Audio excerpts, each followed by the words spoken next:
नारे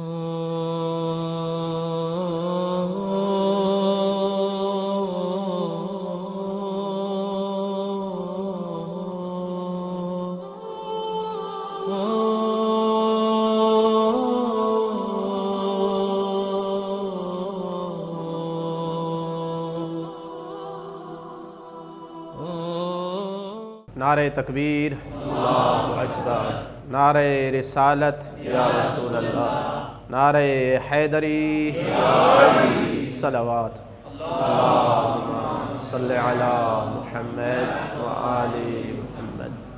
माशा अल्लाह ला हौला वला कुव्वता इल्ला बिल्लाहिल अलिय्यिल अज़ीम। बिस्मिल्लाहिर्रहमानिर्रहीम। अल्हम्दु लिल्लाहिल अहद अल फर्द समद अल्लज़ी लम यलिद वलम यूलद वलम यकुल लहू कुफुवन अहद अल्लज़ी ज़िक्रुहु शरफ़ुन लिज़्ज़ाकिरीन व शुक्रुहु फ़ौज़ुन लिश्शाकिरीन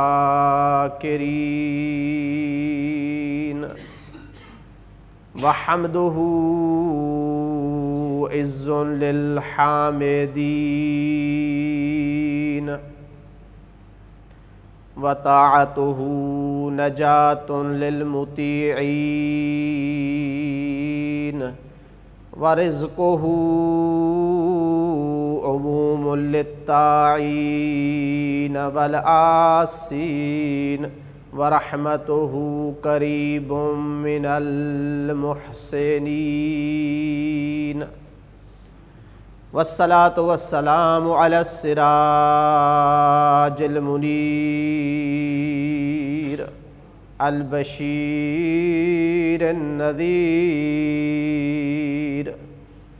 खैरिल अव्वलीन वल आखिरीन सय्यिदिल अंबिया वल मुरसलीन अबुल क़ासिम मुहम्मद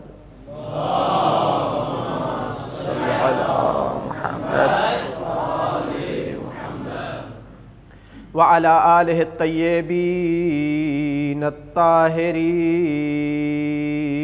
अल मअसूमीन व लअनतुल्लाहि अला अअदाइहिम अजमईन।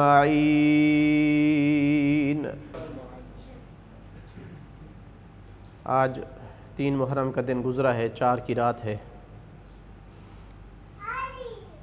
अभी तक अल्हम्दुलिल्लाह पुरअमन तरीके से दुनिया में आज़ादारी मज़लूम करबला हो रही है। दुआ है कि जब तक ये मसाइब के दिन रहें और आज़ादारी मज़लूम करबला में मसरूफ़ रहें, परवरदिगार उनकी ये इबादत कबूल फ़रमाए, उनकी हिफाजत फ़रमाए और परवरदिगार इस आज़ादारी में आज़ादार को वो बसीरत अता फ़रमाए कि जिसके ज़रिए से वो जिस तरह मज़लूम करबला की कुर्बानी का एक हदफ़ था, इस आज़ादारी का भी एक हदफ़ है। ऐसी बसीरत दे अल्लाह ताला हमें कि हम इस आज़ादारी के उस हदफ़ को भी समझ सकें। दरूद भेजिए मोहम्मद व आले मोहम्मद पर। सल्ले अला मुहम्मद व आले मुहम्मद। अर्ज़ किया था कि एक इंतहाई मुहिम मसला है जिसमें सोचने की ज़रूरत है, और वो मसला है क़याम करने का या तकिया में बैठ जाने का। आइम्मा के हम किरदार और सीरत को देखते हैं तो मुख्तलिफ़ नज़र आती है। एक इमाम कई साल तकिए में बैठ जाते हैं, ज़ालिम जुल्म करते रहते हैं, बर्बरियत करते रहते हैं, दीन की धज्जियाँ उड़ाते रहते हैं, अपने आप को अमीरुल मोमिनीन कहलाते रहते हैं, लेकिन इमाम खामोश हैं। और एक इमाम तलवार लेकर मैदान जंग में उतर आते हैं, बल्कि एक इमाम के दोनों किरदार मौजूद हैं। ज़िंदगी का एक अरसा तकिया में गुजार दिया और ज़िंदगी का दूसरा लम्हा उसमें क़याम किया, तो इसके क्या वजूहात थीं, क्या असबाब थे, इस पे हमारी बात हो रही थी। यकीनन थोड़ा सा परेशान करने वाला मसला है कि क्या हकीकत है, सोचने की ज़रूरत है। उस परेशानी को थोड़ा सा मज़ीद बढ़ाने के लिए एक और नमूना ज़िक्र करता चलूँ। बिल्कुल दो मुतज़ाद चीज़ें सामने आती हैं। हरीज़ सजिस्तानी छठे इमाम का एक सहाबी है, जलील क़द्र सहाबी है, सिका है, बहुत सारी रिवायात का रावी है। हरीज़ सजिस्तान में उसने एक काम किया, वहाँ नासबियत फैल रही थी। दुश्मनान अहले बैत खुलम खुला बुग़्ज़ अहले बैत का इजहार करते थे, तो इससे हरीज़ को काफ़ी तकलीफ़ थी कि कैसे इनको ये जुर्रत होती है, लेकिन हुकूमत भी हाथ में नहीं है, तो इनका इलाज करें तो क्या करें। नौजवानों को बुलाया कि इन नासबियों के वजूद से सजिस्तान की सरजमीन को पाक करना है। कैसे करना है? फ़लाँ की ड्यूटी है फ़लाँ के पीछे, फ़लाँ की फ़लाँ के पीछे। हर आए दिन किसी नासबी की लाश मिलती थी, पता नहीं कौन है करने वाला। हुकूमत परेशान, नासबियों के होश हवास उड़ गए, कौन है हमारे पीछे। अब ज़ाहिरन कितना बड़ा अमल है, कितनी बड़ी खिदमत हो रही है, लेकिन वही हरीज़ जब मदीने अब इमाम सादिक की खिदमत में हाजिर होते हैं और इजाज़त लेना चाहते हैं तो इमाम मुलाकात से इनकार कर देते हैं। अब्दुल्ला बिन अल-फज़ल अल-बकबाक, ये भी सिका है, ये दरबान था, मौला हरीज़ मिलना चाहते हैं, कहा नहीं है इजाज़त।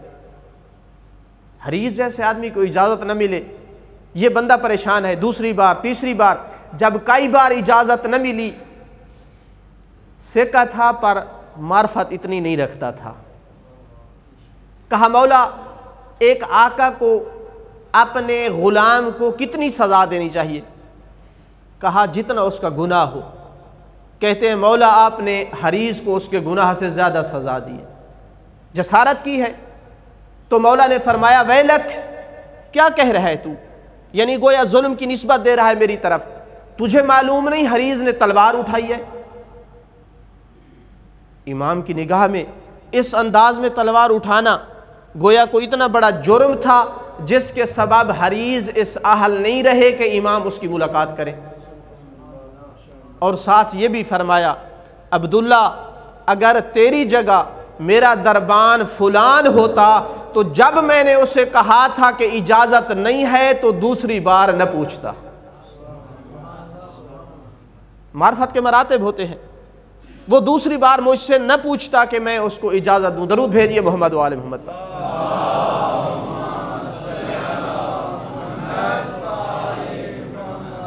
इसके बिल्कुल बरअक्स एक सूरत नज़र आती है। इमाम हादी अलैहिस्सलातु वस्सलाम का ज़माना है। एक सहाबी लेटर लिखता है, मौला अली बिन हस्का नामी शख्स, नाम अली है बदबख्त का, अली बिन हस्का वो अजीब अजीब बातें कर रहा है, आपकी तरफ निस्बत देता है, लोगों को अपनी तरफ दावत दे रहा है। कहता है कि अंतल अव्वलुल कदीम, अल्लाह की सिफात हैं अव्वल होना और कदीम होना। वो तुम्हारे बारे में कहता है कि आप इसके मिसदाक हैं, और मैं अपने बारे में कहता है कि उनकी तरफ से नबी हूँ। और क्या कहता है, चूँकि गुल्व का उस वक्त काफ़ी ज़ोर था, और ये कहता है कि ये नमाज और ये रोज़ा और ये हज ये कुछ भी नहीं है, सिर्फ़ और सिर्फ आले मोहम्मद की मार्फत है। तो इमाम ने यहाँ क्या फरमाया? पहले तो फरमाया कि मैं उस पर अल्लाह की लानत करता हूँ, मैं उससे बरी हूँ, हम तो सिर्फ आखिरी नबी के औसिया हैं। हम तो क्या हैं? आखिरी नबी के औसिया हैं। इन अताना हो राहमना व इन असैना हो अज़बना, हम भी जब तक इताअत कर रहे हैं तो हम पे रहमत कर रहा है, जब हम भी मासियत करने लगे तो हमें अजाब देगा। अल्लाह की किसी से रिश्तेदारी नहीं है, मियार ताअद्दारी है। और क्या फरमाया, कहा अल्लाह की कसम, आदम अलैहिस्सलाम से लेकर ख़त्मी मर्तबा तक दीन हनीफ इसी तरह आया है। नमाज से मुराद यही नमाज है, हज से मुराद यही हज है, और ज़कात से मुराद यही ज़कात है। लेकिन आखिरी जो जुमला फरमाया, जो हमारा शाहिद है, ये सारी तमहीद थी। कहा ऐनमा वजदतुमूहु, उस अली को या उसके मानने वाले को जहां भी उसको पाओ, फख्दशू रअसहु बिल हिजारा, पत्थर के साथ उसके सर को फोड़ डालो। यानी तलवार उठाने का हुक्म दे रहे हैं, कत्ल करने का हुक्म दे रहे हैं। जहां भी तुम्हें मिले उसके सर को फोड़ डालो, सत्यानाश कर दो, उसका तबाह कर दो। एक दफा तो भरी महफिल में, अपने असहाब की महफिल थी, कहा कौन है तुम में से जो जाकर फलां का सर कलम करे और मैं उसका जामिन हूं। तो एक मुवाली पहुंच गया उसके पीछे। अब इमाम की पीछे से नुसरत और ताईद हो और बंदा अपने काम में कामयाब ना हो, कहता है मैंने लोगों को के सामने जाकर उसका सर कलम किया है, मगर किसी ने मुझे देखा नहीं है कि सर कलम करने वाला कौन है। दरूद भेजिए।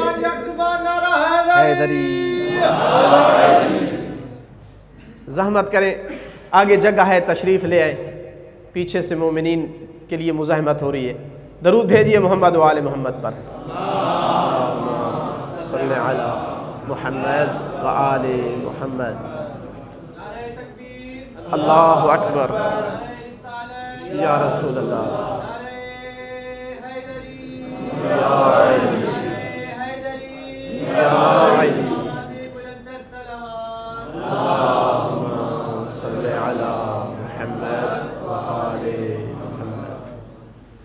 तो दो मुख्तलिफ किरदार, एक ने तलवार उठाई है दुश्मन दीन के लिए।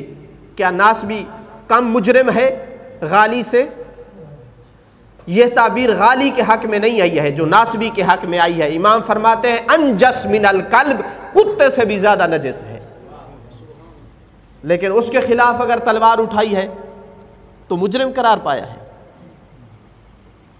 और गाली के खिलाफ तलवार उठाने का हुक्म दे रहे हैं। सोचने की ज़रूरत है, फिक्र करने की ज़रूरत है। कल भी मैंने अर्ज़ किया है, तुलाब का मजमा है, और तुलाब नहीं सोचेंगे तो कौन सोचेगा। तब मेरी जो दावत है वो तुलाब को है। और आप जानते हैं हर अमामे वाला, हर ये लिबास पहनने वाला तालिब नहीं है। माजरत के साथ कहूँगा, कुछ चोरों ने भी लिबास पहना हुआ है। कुछ चोरों ने भी ये लिबास, जिस लिबास में भी चोर को चोरी करने का मौका मिल जाए वो लिबास पहन लेता है। किसी ज़ाहिर के साथ लगा तो उसका जेब काट लिया, किसी मकतब में 2-2.5 लाख के लिए दीन बेचना पड़ा तो बेच दिया। ये अपने ऊपर जुल्म नहीं है, ये सिन्फ़ उलमा और तुल्लाब के साथ जुल्म है। हौज़ा इमाम ज़मान पर यह जुल्म है। क्या कसूर है उस तालिब इल्म का, जब वो मुगादरा के लिए अब जाए तो उससे शरई कसम ली जाए कि तुम सफ़र कर रहे हो। वाक़ई मुजरिम है ऐसा इंसान। मैं ऐसे की बात नहीं कर रहा, ये तालिब इल्म ही नहीं है। ये अर्ज़ किया है कि चोरी करने के लिए इन्होंने लिबास पहना हुआ है।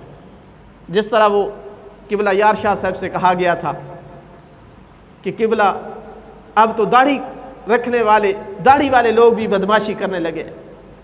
कहा ऐसा मत कहो, बदमाशों ने दाढ़ियाँ रखवा ली है। तो ये मकाम अफसोस है। बहाना किया जाता है, क्या करें हम मजबूर हैं, खाने के लिए कुछ नहीं। तो किसने कहा है कि इस हालत में भी तुमने यही काम ही करना है, इसी फील्ड ही में रहना है? कौन सा सतून दीन का गिर जाएगा अगर आप शुजाअत और बहादुरी से काम ले, इस फील्ड को छोड़कर जाएं, ईंटें उठाएं और अपने पेट और बच्चों के पेट को हलाल माल से पालें? किसने कहा है कि वाजिब है इस हालत में भी, इस सूरत में बाकी रहना? तो मेरी दावत तालिब इल्म को है, न उसको है कि जो चोरी करने के लिए लिबास पहनता है, और न उसको है कि जो ताले लगा कर वहाँ से आया है कि बस जाऊँ ताकि मोहर साबित हो जाए, कुछ हासिल करने की पोजीशन में नहीं है। अमीरुल मोमिनीन अलैहिस्सलातु वस्सलाम के जवार से इतनी तवक्को नहीं है कि मैं खुद मेहनत करूँ, सोचूँ तो शायद मेरी सोच में कुछ तरक्की हो जाए, कुछ इस्लाह हो जाए। मेरी दावत उन अजीम तलबा को है कि जो वसीयत रसूल है। इमाम ज़ैनुल आबिदीन अलैहिस्सलाम जब किसी तालिब इल्म को दूर से देखते थे तो महफिल में आने की इंतज़ार किए बगैर दूर से कहते थे, मरहबन बे वसीयत रसूलिल्लाह, खुश आमदीद उस अजीम हस्ती के लिए कि जो वसीयत रसूल है। मेरी गुजारिश उन अहबाब से है जिनके बारे में ये कहा गया है कि बाज़ दफ़ा एक बस्ती के कब्रिस्तान से, जिसमें गुनहगार भी होते हैं, नेकोकार भी होते हैं, 40 दिन के लिए उस बस्ती के कब्रिस्तान से अजाब उठ जाता है। सबब क्या हुआ? मालूम हुआ कि यह अजाब इसलिए उठ गया है कि इस बस्ती से एक तालिब इल्म का गुजर हुआ है। यह हकीकी तालिब इल्म है। तो लिहाजा सोचने की ज़रूरत है ऐसे मसाइल में, चूँकि ये आसान मसला नहीं है, ये कोई खेल तमाशे वाली बात नहीं है। सबसे ज़्यादा दीन ने जिस चीज़ में एहतियात बरती है वो मोमिन का खून है। इससे बड़ी शायद कीमती चीज़ नहीं है। तो इनमें फ़ैसले करना बग़ैर सोचो विचार के, बग़ैर तहकीक के, बग़ैर आइम्मा के किरदार और सीरत से दर्स लिए, ये कौम के साथ जुल्म है। तो लिहाजा ज़रूरत है कि मिलकर सोचें, तहकीक करें इन मसाइल में। सबसे पहले हम ये देखें कि हमारे सामने क़याम की मिसाल, सबसे बड़ी मिसाल मज़लूम करबला की है। उन्होंने ये क़याम क्यों फरमाया? कहा जा सकता है कि उनका हदफ हुकूमत इस्लामी थी, इस्लाम का निज़ाम कायम करना था ताकि शरीयत की मुअत्तल हुदूद को नाफिज किया जाए, दीन मोहम्मदी को नाफिज किया जाए, इस्लाम की सही तफसीर दी जाए। लेकिन अगर ये कहा जाए तो कुछ ऐसे असला हैं जिनके जवाब नहीं है। अगर हुकूमत हदफ था तो फिर इसका मतलब है हदफ में नाकाम रहे। इसका मतलब यह है कि जो लोग मना कर रहे थे कि कूफा वालों पे एतमाद न करें, अयाज़ बिल्लाह वो बसीरत में मौला इमाम हुसैन से ज़्यादा थे, चूँकि वो बता रहे थे कि हुकूमत नहीं बना सकते हो, कूफा वाले गद्दार हैं, उन पर एतमाद न करें। अगर हुकूमत हदफ थी तो फिर बहनों को, बेटियों को साथ लेकर के आने का कोई मकसद नहीं था। अगर हुकूमत हदफ थी तो फिर मुआविया के दौर में क़याम क्यों नहीं किया? फिर दूसरे आइम्मा ने इस अजीम हदफ के लिए क़याम क्यों नहीं किया? लिहाजा ये बात हकीकत से दूर नज़र आती है। क्या इसलिए क़याम फरमाया कि इमाम अलैहिस्सलाम का हदफ जुल्म के ख़िलाफ़ आवाज़ बुलंद करना था? मुमकिन है कोई ये सोचे कि जुल्म पर खामोश रहना हराम है, जुल्म के ख़िलाफ़ आवाज़ बुलंद करना वाजिब है। लेकिन अगर ये कहा जाए कि हर दौर में, हर जगह पे, हर हालत में जुल्म के ख़िलाफ़ आवाज़ बुलंद करना वाजिब है, तो फिर इस सवाल का जवाब क्या है कि मुआविया के दौर में कौन सी अदल व इंसाफ थी? कौन सा वो जुल्म है जो इस सरजमीन पर नहीं हो रहा था? क्या बाकी आइमा के दौर में जुल्म नहीं हो रहा था? तो इसका मतलब है कि सिर्फ यह चीज़ सबब नहीं थी कि चूंकि जुल्म हो रहा है और इसके खिलाफ आवाज़ बुलंद करना वाजिब है। अर्ज़ किया है अम्मार यासिर के सामने उनकी माँ और उनके बाप को बेदर्दी से कत्ल कर देना ये जुल्म नहीं था, लेकिन खामोशी नज़र आती है। बास कहते हैं कि इमाम की इस तहरीक का हदफ शहादत थी। शहादत बहुत बड़ा रुतबा है। इमाम अलैहिस्सलाम बता रहे थे मैंने शहीद होना है।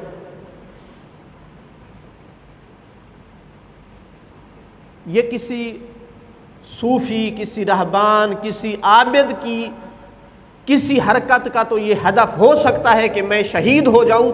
इमाम के अहदाफ इससे बुलंद होते हैं। इमाम का हदफ शहादत नहीं होता कि मैं शहादत पा लूं और बड़े रुतबे तक पहुंच जाऊं। अगर इमाम शहादत देता है तो किसी अजीम हदफ की खातिर देता है। शहादत तरीक है, शहादत वसीला है, शहादत जरिया है किसी अजीम हदफ तक पहुंचने का। मुमकिन है कोई ये कहे कि इमाम का क़याम का जो हदफ है वो लोगों की जानों की हिफाजत थी। चूँकि मोमिनीन कत्ल हो रहे थे, चूँकि उनके हुकूक पर डाका डाला जा रहा था, तो इमाम उनकी हिफाजत करना चाह रहे थे। लेकिन अगर ये हदफ था तो फिर कहना पड़ेगा कि इमाम अपने हदफ में नाकाम रहे। चूँकि इमाम के शहादत के बाद ये सिलसिला रुका नहीं है, मोमिनीन फिर भी कत्ल होते रहे हैं, फिर भी उनके हुकूक पे डाका डाला जा रहा था। ये भी हदफ नहीं हो सकता। बल्कि अब्दुल्ला बिन मुती ने तो ये कहा था, ऐ हुसैन तुम कूफा की तरफ मत जाओ, चूँकि तुम जाओगे और शहीद हो जाओगे। जब तुम्हारे खून की हुर्मत पामाल हो जाएगी तो हमें तो गुलाम बना लिया जाएगा। जब नवासे रसूल की हुर्मत पामाल हो गई तो हमारी क्या हैसियत रहेगी हुकूमत के निगाह में। लिहाजा ये भी हदफ नहीं हो सकता है। दरूद भेजिए मोहम्मद वाले मोहम्मद पर।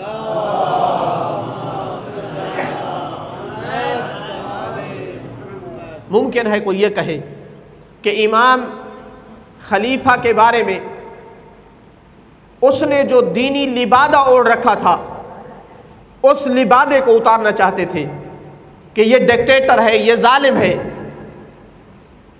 ये खलीफतुल मुस्लिमीन नहीं है, इसने ये लिबादा गलत ओढ़ रखा है, उसका पर्दा चाक करना चाहते थे। हदफ ये भी अजीम है, लेकिन सिर्फ यही नहीं हो सकता, क्योंकि बाद वाले भी अमीरुल मोमिनीन कहलाते रहे हैं। क्या तब्दीली आ गई कि यजीद गया तो मरवान अपने आप को अमीरुल मोमिनीन कहलाता रहा। ये चीज़ भी हासिल न हुई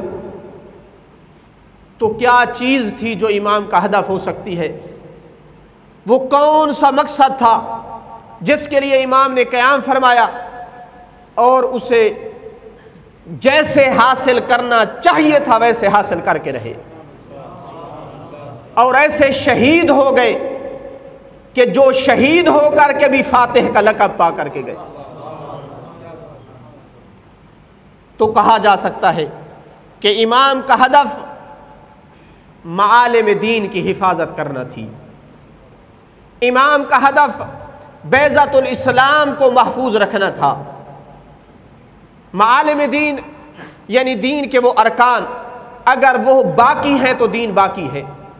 दीन के कुछ सतून हैं, कुछ उसूल और सवाबित हैं, उनमें कुछ अहम अकायद हैं और कुछ अहम फुरुआत हैं। अगर वो ज़िंदा है तो दीन ज़िंदा है, अगर वो मिट जाए तो दीन ख़त्म है।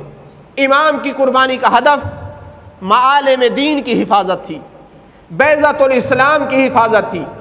ऐसे लोगों की मरकज़ियत महफूज रखना चाहते थे कि जो लोग हामिलीन दीन हों, जिनसे लोग दीन लेते रहें। ऐसे लोगों की बका मकसूद थी कि जो हमेशा के लिए लोगों को सही दीन पहुँचाते रहें, दीन के सही मफ़ाहीम लोगों तक पहुँचते रहें। इस मकसद में इमाम कामयाब हुए हैं या नहीं? जी, दीन के मालिम महफूज हैं या नहीं?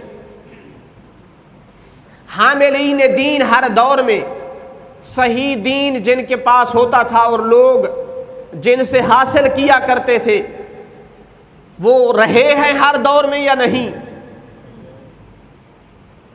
मैं आपको यूं कहूँगा, ये ताबीर करूँगा कि अगर आज दुनिया में कहीं हक को हक समझा जा रहा है तो करबला के सदके, अगर बातिल को बातिल समझा जा रहा है तो करबला के सदके, अगर मारूफ को मारूफ कहा जा रहा है तो करबला के सदके, अगर मुनकर को मुनकर समझा जा रहा है तो करबला के सदके। गोया इमाम अलैहिस्सलाम ये कहना चाहते थे कि शायद इस दुनिया से मेरी कुर्बानी के बाद भी जुल्म तो ख़त्म ना हो, जालिम हुक्मरान तो ख़त्म ना हो, मगर इस दुनिया में क़यामत तक जुल्म और जालिम को बुरा करने कहने वाले मौजूद रहेंगे। जुल्म और जालिम को बुरा कहने वाले मौजूद रहेंगे। लेकिन इस जमात ने कैसे महफूज रहना था? किन लोगों से इनका तमस्सुक रहना था? वो जमात ऐसी जमात होनी थी कि जिनका तमस्सुक अहले बैत रसूल से रहेगा, तब वो इस दुनिया को सही दीन से रोशनास करा सकेंगे। इसलिए अल्लाह के रसूल ने फरमाया था, या अली मा खुलिकता इल्ला, हस्र कर दिया, जिस तरह के हमारे और आपके हक में आयत है ना कि मा खलक़तुल जिन्ना वल इंसा इल्ला लियअबुदून, हमने इंसान और जिन को सिर्फ और सिर्फ इबादत के लिए खल्क़ किया। तो अल्लाह के रसूल यहाँ खिलकत अली का हस्र करते हुए फरमा रहे हैं, या अली मा खुलिकता इल्ला लियुहफ़ज़ बिका मआलिमुद्दीन व युस्लह बिका दारुल इस्लाम। अली, अल्लाह ने तुझे सिर्फ और सिर्फ इसलिए खल्क़ किया है कि तेरे वास्ते और बरकत से मालिम दीन महफूज रहे। हैदरी या तो लिहाजा मालिम दीन आज अगर महफूज हैं तो मवालियान हैदर करार के वजूद से जो विलायत अली का दम भर रहे हैं, जो दुनिया तक विलायत अली का पैगाम पहुंचा रहे हैं, वही लोग तो हैं जो दुनिया को सही दीन दे रहे हैं। दरूद भेजिए मोहम्मद वाले मोहम्मद पर।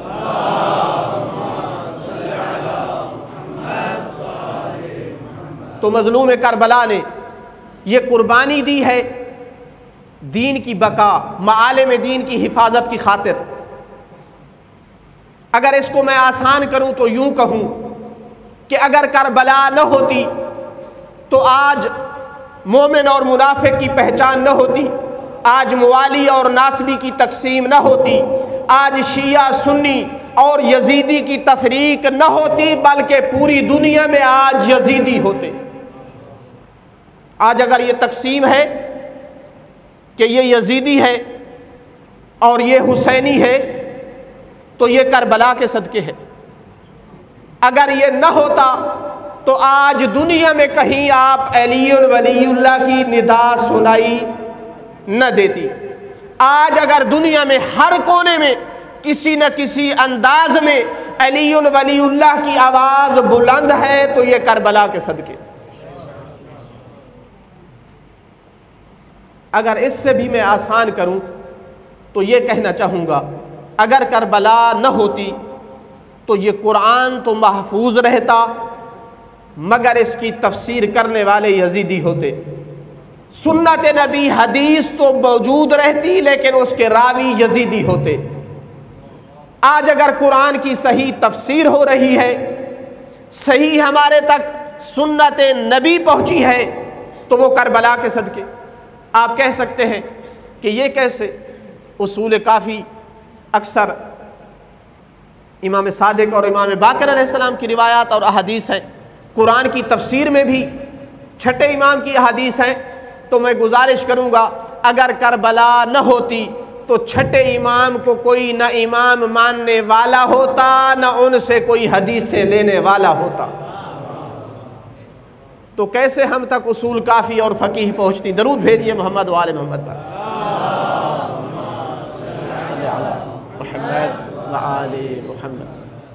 जब मैं इस राय को पसंद कर रहा था, आरा मुतअद्दिद है, तो इत्तेफाक से उन्हीं दिन एक अरबी अखबार में सुर्खी लगी थी कि आगा सिस्तानी ने खुतबा को कुछ नसीहतें की हैं। उनकी वेबसाइट पे शायद मौजूद हैं।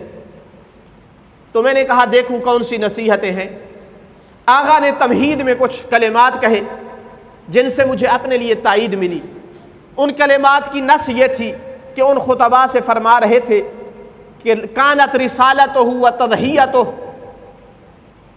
इमाम हुसैन का जो पैगाम और रिसाला था और जो उनकी कुर्बानी थी, कानत ले अस्मा हदफिन वहुवा हिफ्जुद्दीन अन ज़वाल वल इन्हिराफ।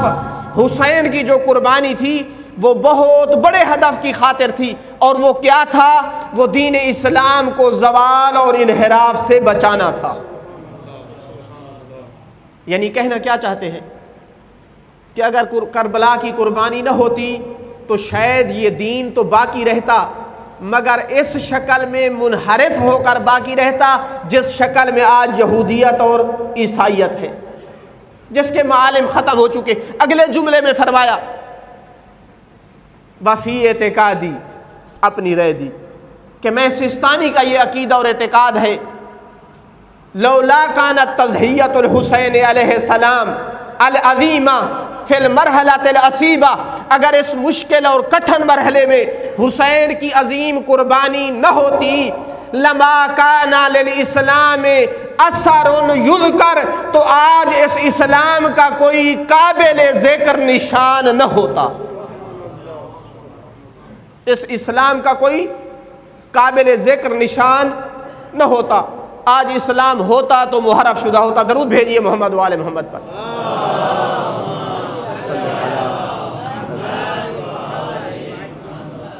यहाँ तक तो ये हमारी अपनी काविश और गोया एक तज्ज़िया और तहलील है। क्या मासूम की कलाम से भी ताईद मिलती है कि मज़लूम करबला की कुर्बानी का यह हदफ था,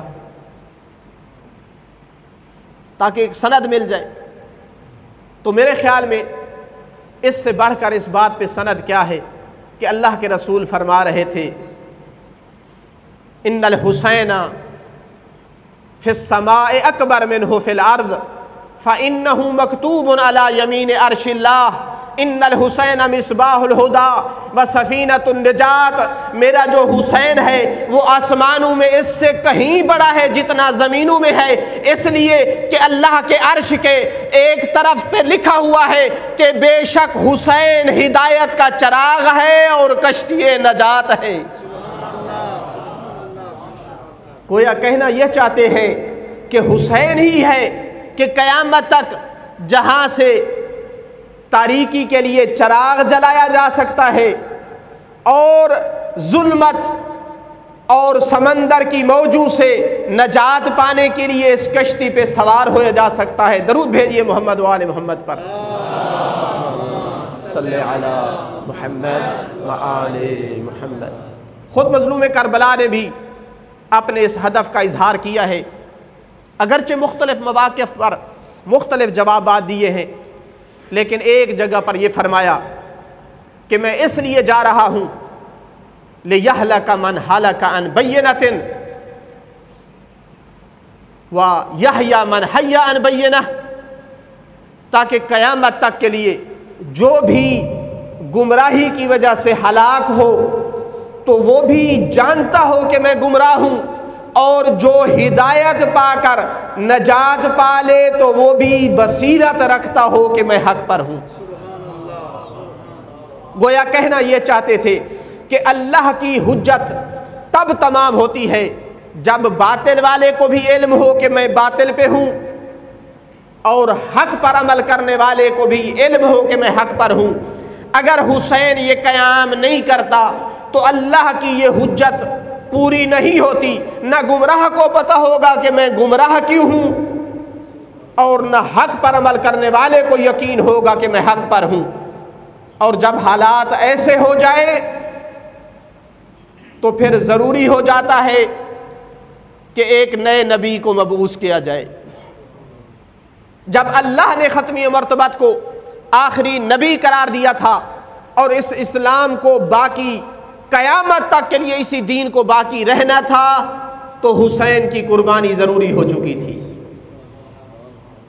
ताकि क़यामत तक दीन के आसार को ऐसा ज़िंदा कर दे दीन के मालिम को वो रंग दे दे कि फिर कभी कोई मिटा न सके।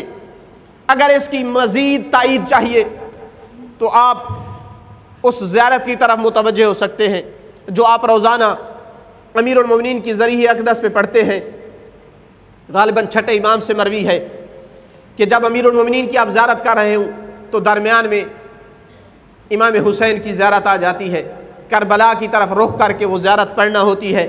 उसके ये जुमले हैं, अशहदु, इमाम मासूम भी गवाही दे रहे हैं, आप भी जब ज़ियारत पढ़ते हैं तो ये गवाही देते हैं, अशहदु लक़द तय्यबल्लाहु बिका तुराब व औज़हा बिकल किताब, मैं गवाही देता हूँ ऐ मौला हुसैन, तेरी वजह से अल्लाह ने करबला की रेगिस्तान की सरजमीन को तैयब और ताहिर बना दिया है, और तेरी वजह से अल्लाह ने अपनी किताब कुरान को वाज़ेह कर दिया है। तो मैं आपसे पूछूंगा, कुरान को कैसे वाज़ेह किया है? क्या इमाम हुसैन अलैहिस्सलाम ने तफसीर कुरान के दर्स दिए हैं? मिलता है तारीख़ में कि तफसीर का दर्स दिया हो और बयान किया हो? या जो हमारे पास तफसीर की रिवायात हैं तफसीर कुरान में, क्या वो इमाम हुसैन अलैहिस्सलाम से हैं? नहीं, वो तो छठे इमाम से ज़्यादा है। यानी अगर छठे इमाम की ज़ियारत में ये जुमले होते तो कोई ताज्जुब की बात नहीं थी कि अशहदु लक़द औज़हल्लाहु बिकल किताब, अल्लाह ने तेरी वजह से किताब को वाज़ेह किया है। मज़लूम करबला ने तो कोई दर्स तफसीर नहीं दिया। तो इमाम ये गवाही देकर बताना चाहते हैं कि अगर क़यामत तक कुरान की सही तफसीर होती रहेगी तो मज़लूम करबला की कुर्बानी के सदक़े में,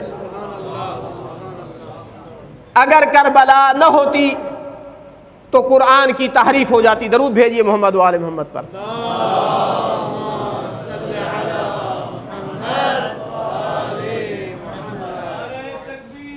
अल्लाहु अकबर, या रसूल अल्लाह,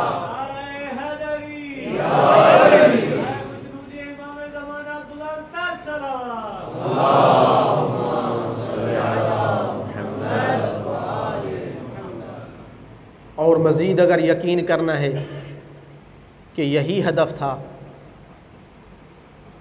तो ऐ सानिय ज़हरा का वो खुतबा पढ़ते हैं। क्या फरमाया उसमें? ताग़ी ज़मान के दरबार में खड़े होकर, या यज़ीद किद कैदक वस असायक व नासिब जुहदक, जो कुछ तेरे पास है खर्च कर ले, जो कुछ करना है कर ले, अपनी तमाम ताकतें सर्फ कर ले। मैं अली की बेटी होकर लोगों के सामने तुझे चैलेंज करके कह रही हूँ, वल्लाहि ला तमहु ज़िक्रना वला तुमीतु वहयना, न तू अहले बैत मोहम्मद का जिक्र रोक सकेगा न हमारी वही को ख़त्म कर सकेगा। तो इसका मतलब है बीबी बताना चाहती है यजीद के ख़िलाफ़ हम क्यों उठे? यजीद वही को ख़त्म करना चाहता है, वही जो अल्लाह ने नाज़िल की थी रसूल खुदा पर, दीन के मालिम जिसके ज़रिए से उतरे थे। यजीद उसको ख़त्म करने के चक्कर में है।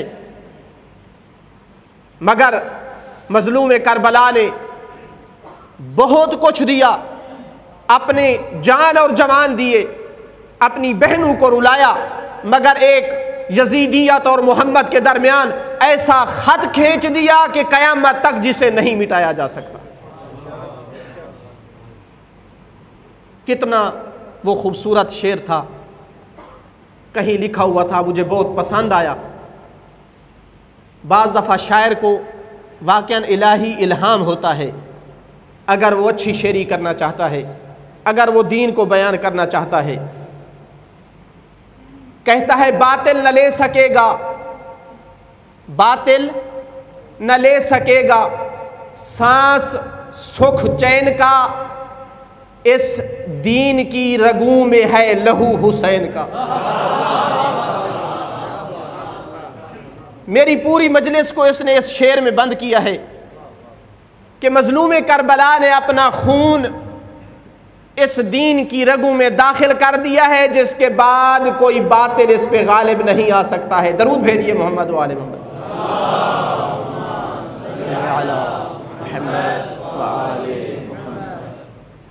तो मज़लूम करबला का हदफ मालिम दीन की हिफाजत थी,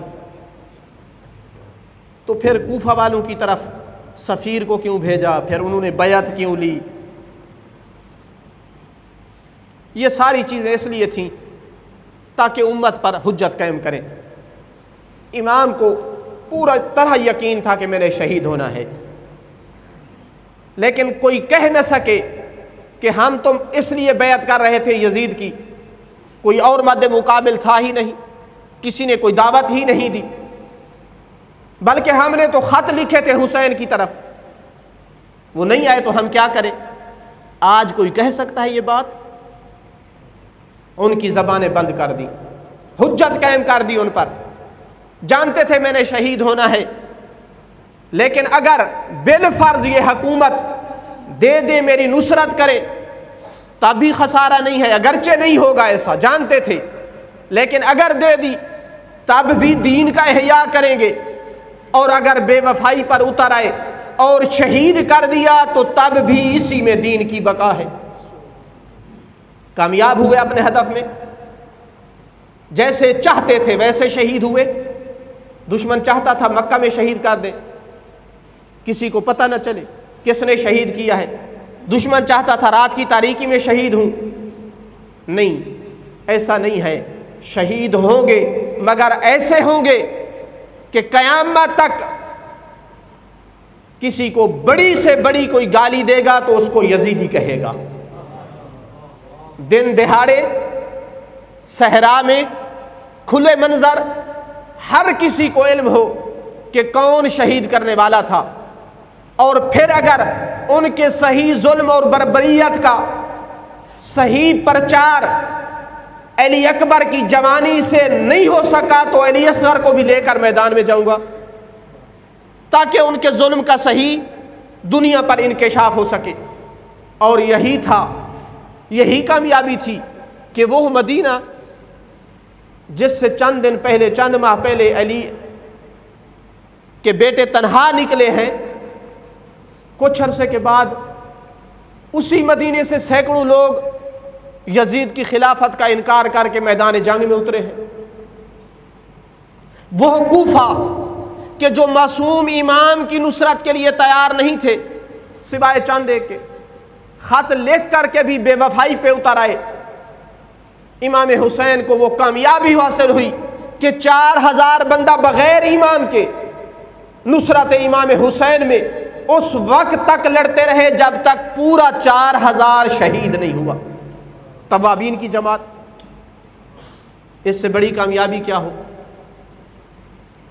बस इसी से तमाम चीज़ें वाज़ेह और क्लियर हो जाती हैं कि जब दीन के मालिम की हिफाजत इतनी मुहिम है कि जिसकी खातिर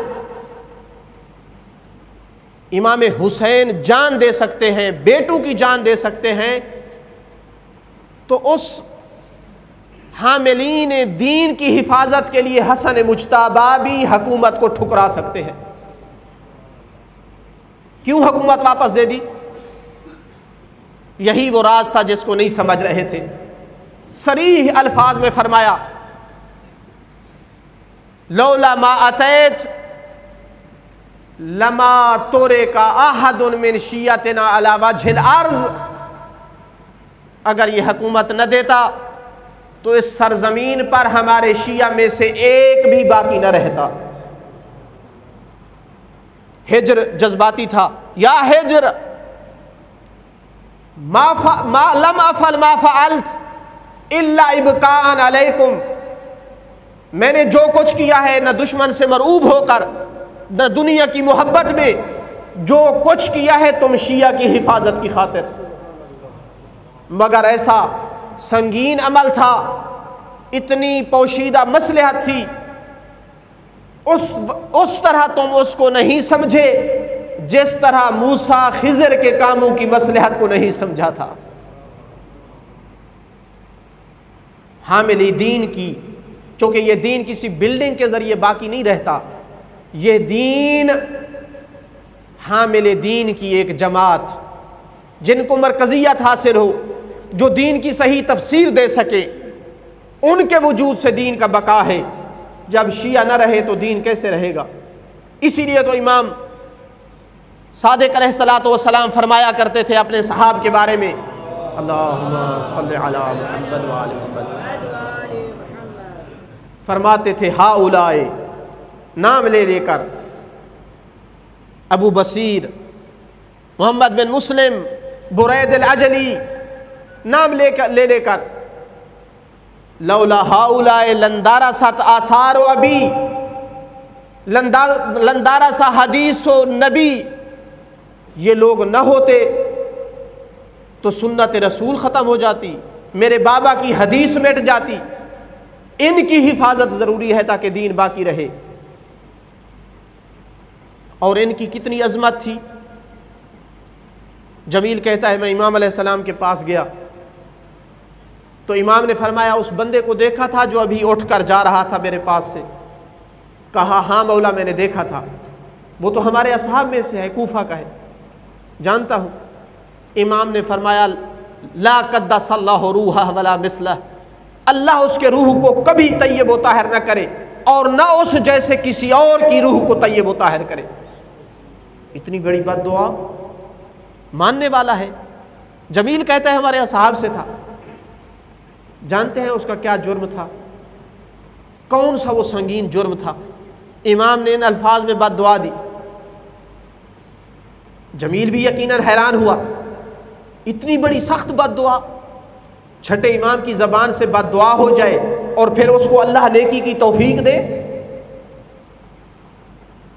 तो वजह इमाम ने खुद बयान फरमा दी। कहा, इन्नहु ज़ाकरा असहाब अबी, इसने मेरे बाबा के उन असहाब को बुरा भला कहा है, कानू उमना अलल हलाल वल हराम, जो हलाल और हराम पर अमीन हुआ करते थे। फिर इमाम ने एक एक का जिक्र किया, एक एक फ़कीह का जिक्र किया। तो इसका मतलब है कि अगर कोई किसी फ़कीह पर जुरत करना चाहता है तो इससे पहले सोच ले कि इससे कहीं किसी मासूम इमाम की दिल आज़ारी तो नहीं हो रही। तो मैं कहूँगा, मौला ये भी सच है, ये सच है जो आप फरमा रहे हैं। अगर ये न होते तो तेरे बाबा की सुन्नत मिट जाती, अगर ये न होते तो बाबा की हदीस मिट जाती। मगर मौला ये भी सच है, अगर करबला न होती तो इनका वजूद भी न होता,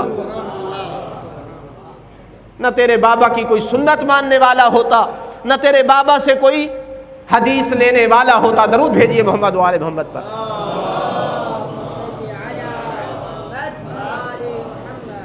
तो छठे इमाम, पांचवें इमाम इन्हीं मालिम दीन की हिफाजत में मसरूफ़ हैं, हामिल दीन की तरबियत कर रहे हैं, लोगों तक दीन पहुँचाने वाली जमात तैयार कर रहे हैं, जिसके लिए क़याम की ज़रूरत नहीं पड़ी उन्हें। मौला अली अलैहिस्सलातु वस्सलाम ने जब भी तलवार उठाई है तो भी दीन की बका, और जब तलवार नयाम में डाली है तो इसीलिए। मक्का की ज़िंदगी में तलवार उठाते तो क्या होता? चंद एक थे, शहीद हो जाते। मदीना की ज़िंदगी में तलवार उठाई है तो इसीलिए उठाई है, अगर नहीं उठाते तो दुश्मन नबी पाक को भी शहीद कर देंगे, मुसलमानों को भी मार देंगे, दीन ख़त्म हो जाएगा। फिर 25 साल तलवार नियाम में डाल दी तो वो भी इसीलिए। जनाब सैयद ने जब कहा था कि ख़वातीन की तरह चादर ओढ़ कर बैठ गए हो, तो क्या जवाब दिया था? कहा सब्र करें। कुछ देर बाद मुअज्जिन ने अजान दी, अल्लाह अकबर के बाद कहा अशहदु अन्ना मुहम्मदर रसूलुल्लाह। तो कहा, ऐ बिन्ते नबी, क्या तुम चाहती हो कि तेरे बाबा का नाम इस तरह बुलंद होता रहे? कहा, हाँ मौला, क्यों नहीं चाहती, मैं तो चाहती हूँ कि दुनिया के कोने कोने में मेरे बाबा की आवाज़ और उनका नाम बुलंद हो। तो कहा, फातिमा, फिर इसी नाम की बका की खातिर अली घर में बैठे हैं। तो अली घर में बैठे हैं नाम की बका की खातिर। मालिम दीन की हिफाजत की खातिर अली तलवार उठाते हैं तो लोग नए मुसलमान हैं मुर्ताद हो जाएंगे, कहेंगे कोई दीन नहीं था, ये तो सिर्फ हुकूमत के लिए एक ढोंग था, इसीलिए पीछे आपस में लड़ रहे हैं। रसूल के जाने के बाद आपस में हुकूमत पे लड़ रहे हैं, लोग मुर्ताद हो जाएंगे, दीन से दूर हो जाएंगे।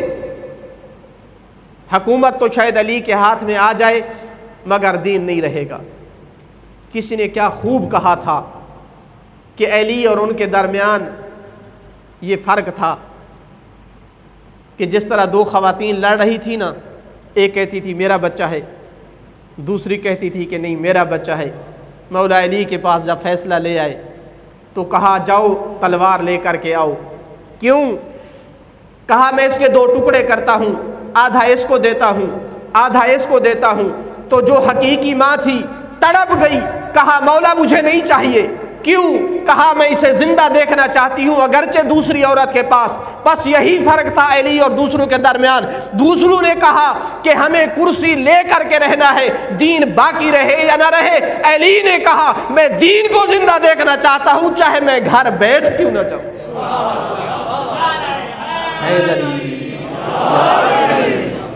मुझे घर बैठना पड़े, घर बैठ जाऊंगा मगर मैं दीन को जिंदा देखना चाहता हूं। दरूद भेजिए मोहम्मद व आले मोहम्मद पर।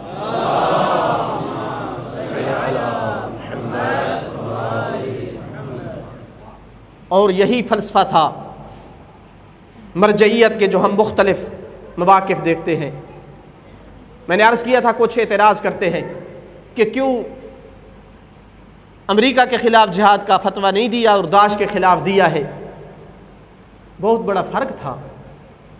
अमेरिका मोमिनीन की जानों का दुश्मन नहीं था, उन्हें कत्ल करने के लिए इराक़ में नहीं आया था। इराक़ की खैरात का भूखा था, इराक़ के तेल का भूखा था। ये बहुत बड़ा फ़र्क है। जबकि दाश का अव्वलीन हदफ क्या था? मोमिनों की जानें और उनकी इज़्ज़तें, मुक़द्दसात को पामाल करना है। अमेरिका के अहदाफ में ये नहीं था। दूसरा बड़ा फ़र्क ये था, अमेरिका किसी न किसी कानून को फिर भी मान जाता है, बैनुल अक़वामी दबाव के ज़रिए से किसी दस्तूर को मानता है, चाहे उसका अपना बनाया हुआ क्यों ना हो। और ऐसा हुआ, मरजइयत के दबाव की वजह से इंतखाबात हुए, दस्तूर लिखा गया 2011 में इराक़ की सरज़मीन को छोड़ देगा, मजबूर हो गया छोड़ने पे। मगर दाश किसी कानून को मानने वाली नहीं थी, कोई कानून नहीं है उनका, अपना कानून है जैसे चाहे, किसी आलमी कानून को मानते ही नहीं है। तीसरा बड़ा फ़र्क क्या था? अमेरिका का असलहा और इधर से इराक़ की अवाम का असलहा, कोई तवाज़ुन नहीं था। बम्बार तैयारे कहाँ, टैंक कहाँ, हर किस्म की टेक्नोलॉजी कहाँ, यहाँ सिर्फ बंदूकें थी। जबकि दाश का मुकाबला करने की सलाहियत थी। अब जिस बंदे पर, अफसोस की बात है वाक़ई, जिस बंदे पर इतनी वाज़ेह चीज़ें भी मख्फी रह जाएं, वो भी तमन्ना करता है कि कौम के मुकद्दरात उसके मशवरे से तय पाएँ, उससे पूछा जाए कि पॉलिसी क्या बनाई जाए। दरूद भेजिए मोहम्मद व आले मोहम्मद पर। सल्लल्लाहु अलैहि मोहम्मद व आले मोहम्मद। तो इन चीज़ों को देखते हुए मरजइयत ने बग़ैर किसी तरद्दुद के, बग़ैर किसी से मशवरा किए, खुद मराजे नजफ़, दूसरे मराजे कहते हैं हमें भी पता नहीं था कि जिहाद का फतवा आने वाला है। अलबत्ता एक चीज़ नकल की गई है कि मरजइयत का एक तरीक़ाकार है, एक किस्म का मशवरा है। एक उनके वकील नकल करते हैं सिर्फ एक वास्ते से कि मैंने डायरेक्ट पूछा, आगा इतने बड़े फैसले जब आप करते हैं तो आपके पास कोई मुशावरती कमेटी है, किसी यहाँ की शख्सियत, किसी बाहर की शख्सियत, किसी से मशवरा करते हैं? कहा नहीं, मैं सबसे पहले दुनिया के हालात को बगौर पढ़ता हूँ, देखता हूँ, सुनता हूँ, सोचता हूँ, तहलील करता हूँ, जायज़ा लेता हूँ। जब मैं किसी एक नतीजे पे पहुँच जाता हूँ तो मैं हसनैन की अम्मा से तवस्सुल करता हूँ। जब मेरे दिल को उस फैसले पर करार और सुकून हासिल हो जाए तो किसी से पूछे बगैर बयान सादिर कर देता। तो ये फ़र्क था। दाश के आने से बैज़तुल इस्लाम ख़तरे में था, मरकज़ियत हाथ से चली जाती, दीन को ख़तरा था, जिस वजह से जिहाद ज़रूरी हो चुका था। और शायद यही वजह थी, इसी बैज़तुल इस्लाम की खातिर, इसी हामिलीन दीन की हिफाजत की खातिर मरजइयत नजफ़ ने मुख्तलिफ अदवार में सियासी तौर पर अपना काम दिखाया है। सौरतुल इशरीन का जो जिहाद था, अगरचे इधर से हुकूमत अहले सुन्नत की थी, खिलाफत उस्मानिया की, लेकिन बरतानिया की साजिश को ख़त्म करने के लिए जिहाद के फतवे दिए, चूँकि जानते थे कि अगर ये आ गए तो दीन को हर किस्म का नुकसान पहुँचाएंगे। अहले सुन्नत अगर गद्दारी न करते तो हालात पर निगाह रखने वाले कहते हैं कि बरतानी कुव्वतें नजफ़ से गुजर कर आगे न जाती। ये लोग नाबलद हैं तारीख से जो कहते हैं उलमा का कोई किरदार नहीं रहा। तो लिहाजा अहम चीज़ हमारे पास मालिम दीन की हिफाजत है, उसकी खातिर मर मिटना ज़रूरी है, माल की कुर्बानी ज़रूरी है, हर कुर्बानी उसके सामने हय्यन है और मामूली है। रही ये बात कि क्या हुकूमत इस्लामी के नफाज के लिए भी क़याम करना ज़रूरी है या नहीं, मालिम दीन महफूज हैं, इस्लामी तालीमात महफूज हैं, सिर्फ हुकूमत इस्लामी के नफाज के लिए, ताकि दीन की जो मुअत्तल हुदूद हैं उनको नाफिज किया जाए, शरीयत की पाबंदी कराई जाए, बेहयाई को ख़त्म किया जाए, इस्लामी कवानीन लागू किए जाएँ, बरतानी कवानीन से जान छुड़ाई जाए। क्या ये भी ज़रूरी है या नहीं?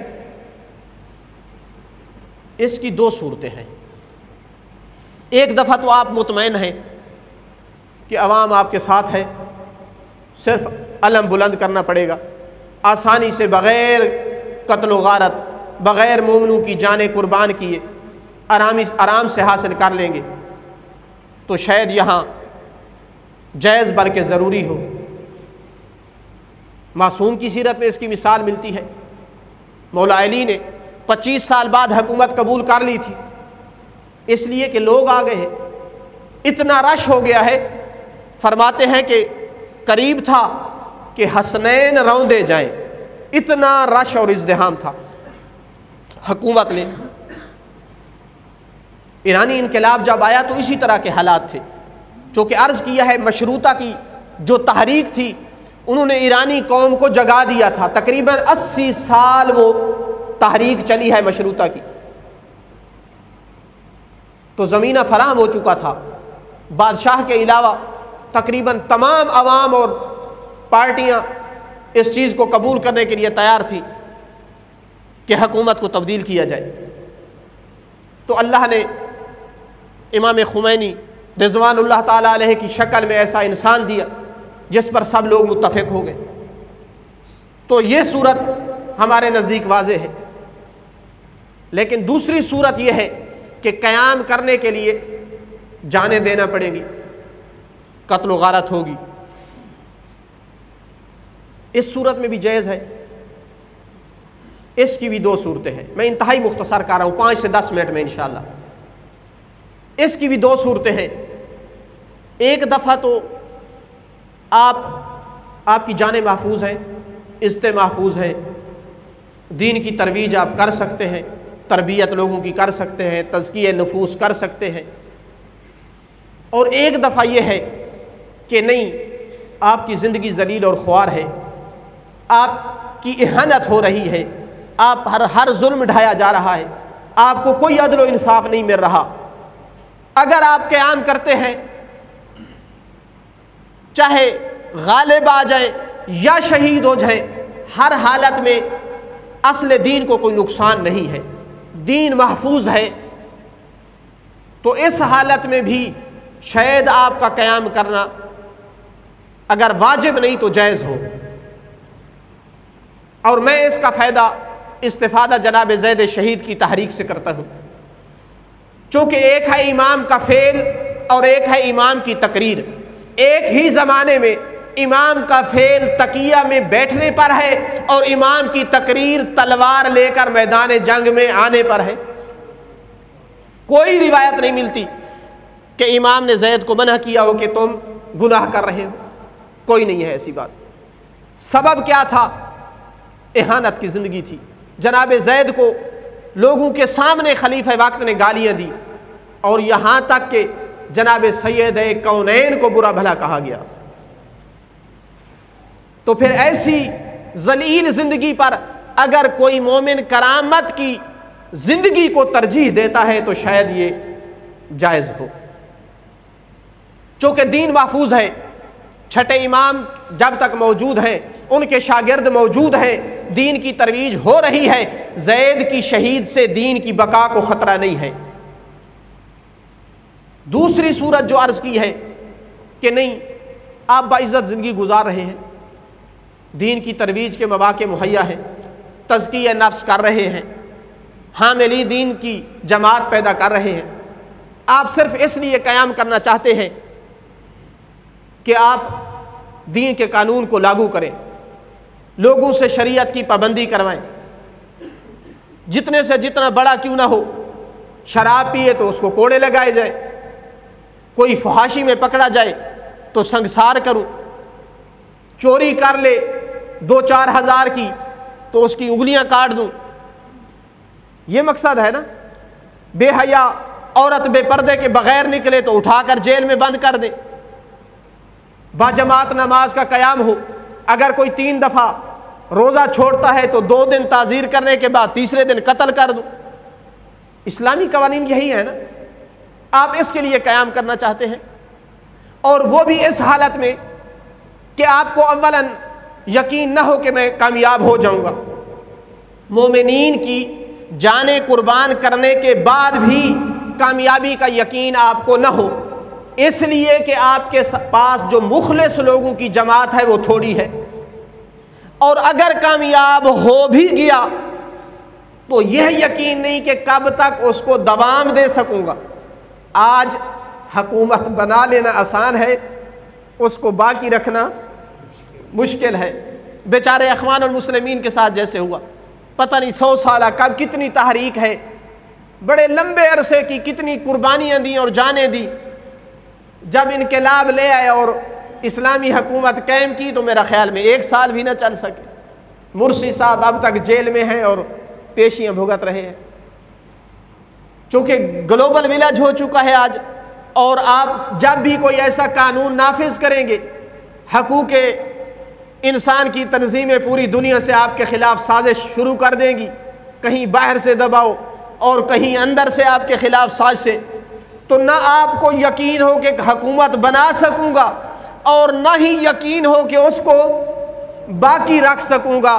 तो इस मौरद में क़याम करना और हुकूमत करना, जबकि आप अगर न भी खड़े हों तो ज़ाहरी अदालत भी हो रही है, आपकी जान माल भी महफूज है, दीन की तरवीज भी आप कर सकते हैं, उसके बावजूद आप इस खातिर क़याम करें तो मेरे ख़याल में इसकी कहीं भी मेरी निगाह में आइम्मा के कौल या किसी फेल से तायीद नहीं मिलती है, बल्कि इसके बरअक्स कराइन मिलते हैं। छठे इमाम ने जब उनके ख़त को जला दिया था तो यही मैसेज देना था, बल्कि सराहतन कहा कि ये मेरे शिया से नहीं है तो मैं क्यों इसकी हुकूमत लूँ।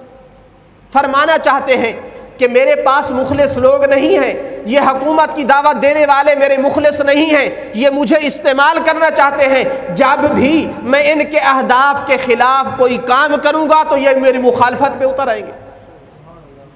किसी ने कहा था 1 लाख तलवार मौजूद है, कूफा में क़याम करो। कहा तुम कहते हो 1 लाख, इस रेवड़ जितने भी होते तो मैं क़याम करता। वो कितने थे उस रेवड़ में? रावी कहता है मैंने एक एक करके गिनी तो 17 भेड़ें थी। इमाम कहते हैं जहां 17 भी मुखलिस न हो,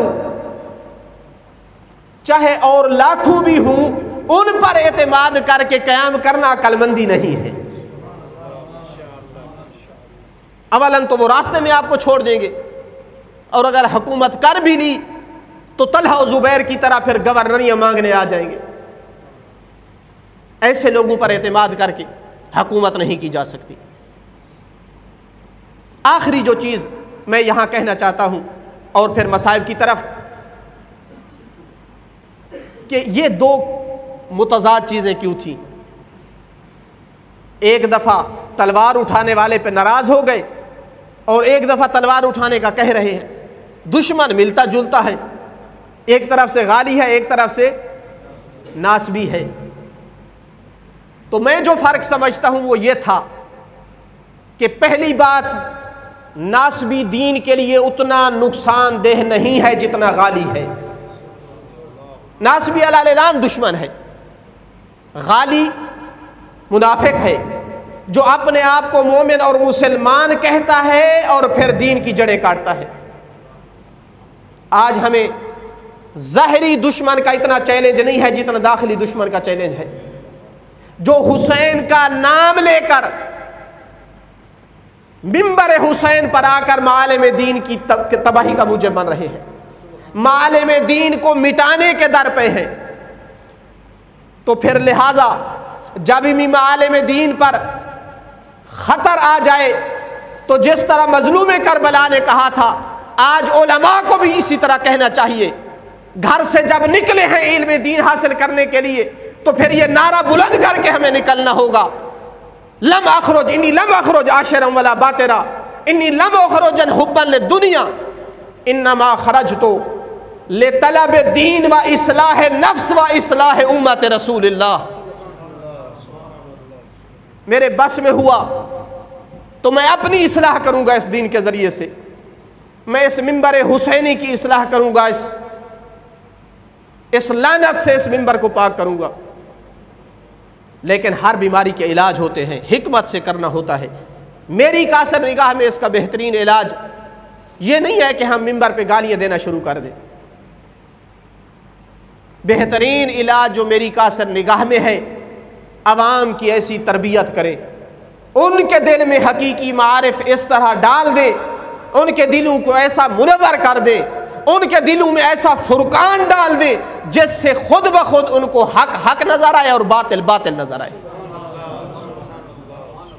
जब आप बता दें नौजवान को कि नमाज की अहमियत क्या है, बता दें उसको कि नमाज इतनी अहम है, इमाम अलैहिस्सलाम ने अपना जिहाद रोका है, नमाज इतनी अहम है, कुरान में 700 से ज़्यादा बार जिक्र हुई है, वो कभी भी फिर ऐसे मलून इंसान की बात सुनने के लिए तैयार नहीं है कि जो ये बकवास कर रहा था मिंबर हुसैनी से कि उन्होंने इमाम हुसैन को शहीद किया था जल्दी से ताकि जाकर जुमा और नमाज पढ़े, और आज अज़ादारी को रोका जाता है इस नाम से ताकि हम नमाज पढ़ें। कभी भी ऐसा मोमिन ऐसी बात सुनने के लिए तैयार नहीं होगा। दरूद भेजिए मोहम्मद वाले मोहम्मद पर।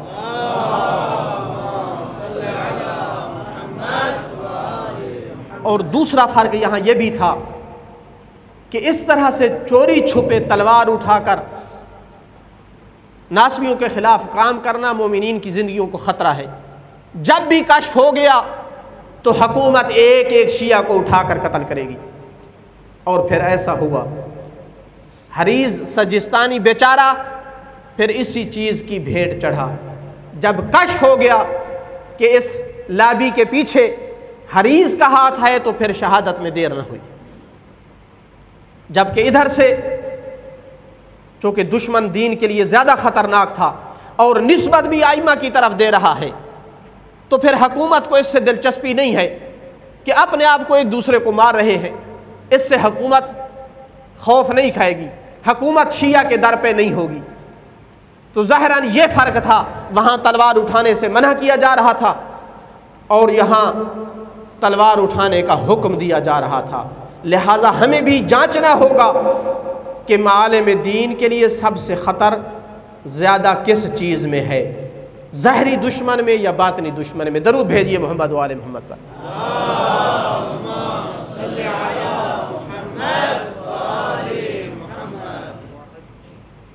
बातें बहुत सारी थीं, चूँकि मजलिस आखिरी थी, आपको काफ़ी ज़हमत दी, कुछ चीज़ें रह गईं कि कहीं और किसी जगह पे मौका मिला तो इंशाअल्लाह। मकसद था कि आप सोचें, इस पर अपनी तहकीक करें, क्या चीज़ आपको सही और दुरुस्त नज़र आती है। मेरे ख़्याल में तो ज़्यादती होगी अगर हम इस मौजू में उस शख्सियत का तज़किरा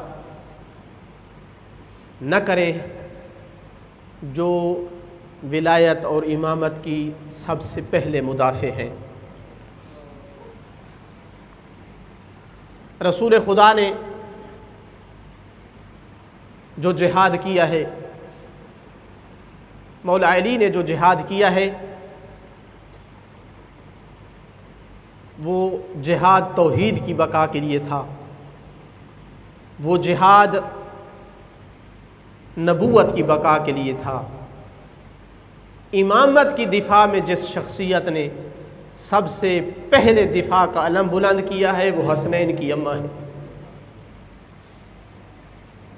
बाज़ रिवायात में मिलता है एक एक अंसार के दरवाज़े पे जाती थीं, क्या तुम मेरी बाबा की बात गदीर में भूल चुके हो? गदीर में मेरे बाबा के ऐलान को तुम भुला चुके हो? तो ये बेवफा जवाब में कहते थे, बिन्ते नबी तुमने देर की है, अब तो हम बैअत कर चुके हैं। फदक के मुतालबे के लिए दरबार में जाना पड़ा तो चली गई, चूँकि यह भी इमामत से मरबूत मसला था, खिलाफत से मरबूत था फदक का मसला, वरना जनाब सैयदा को कितना माल चाहिए था। ये तो वो जाहिदा खातून है कि 3 दिन रोज़ा रखती है और अपना इफ्तार का सामान यतीम, असीर और मिस्कीन को उठा कर दे देती है। अली की खिलाफत और अली की हुकूमत के लिए तमहीद बांध रही है। इसके लिए क्या कुछ उनको सहना पड़ा, क्या कुछ बर्दाश्त करना पड़ा इसकी खातिर।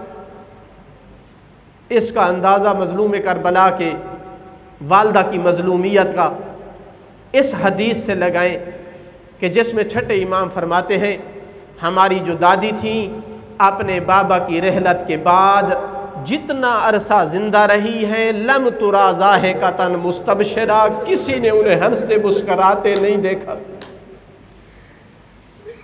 कभी किसी ने उन्हें मुस्कराते और हंसते हुए नहीं देखा था। बहुत बड़ी अजमत की मालिक हैं। आइम्मा को बहुत ज़्यादा दुख था जनाब सैयदा की जो एहानत की गई है। इससे अजमत का अंदाज़ा लगाएं। छठे इमाम के एक सहाबी हैं, चंद दिन इमाम की खिदमत में हाज़िर नहीं हो सका। अब जब आया है तो इमाम ने पूछा है, चंद दिन गैब थे, खैर थी? कहा, हाँ मौला, अल्लाह ने मुझे बेटी जैसी रहमत दी है जिस वजह से आपकी बारगाह में हाज़िर नहीं हो सका। तो इमाम ने फिर पूछ लिया, बेमा सम्मैतहा, उसका तूने नाम क्या रखा है?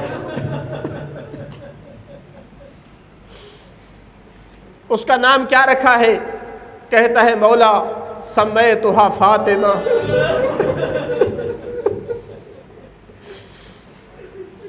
मैंने उसका नाम फातिमा रखा है। फातिमा का नाम सुनना था। इमाम ने सर्द आहली, अल्लाह जाने वो सहाबी भी सोचने लगा होगा, क्या मैंने कोई गलत काम किया है? इमाम सर्द आह ले रहे हैं, क्या मैंने फातिमा नाम नहीं रखना था? इमाम क्यों ठंडा सांस ले रहे हैं? मगर खुद इमाम ने ये कह दिया, इदा सम्मैतहा फातिमा ला तसुब्बहा वला तशकुर।